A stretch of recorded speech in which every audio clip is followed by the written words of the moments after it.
கேரளாவில் 12 வயது சிறுவனை தெருநாய்கள் விரட்டிச் சென்று கடித்து குதறிய சம்பவம் அதிர்ச்சியை ஏற்படுத்தியுள்ளது.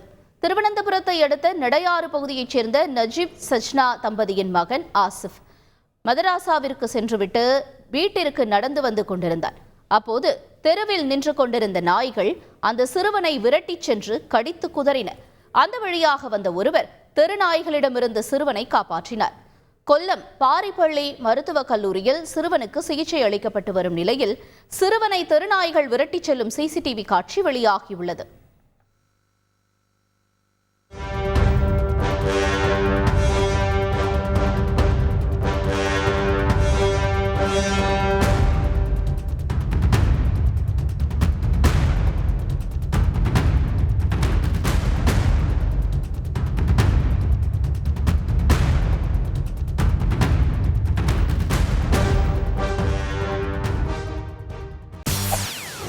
செய்திகளை உடனுக்குடன் தெரிந்து கொள்ள உடனே சப்ஸ்கிரைப் பண்ணுங்க.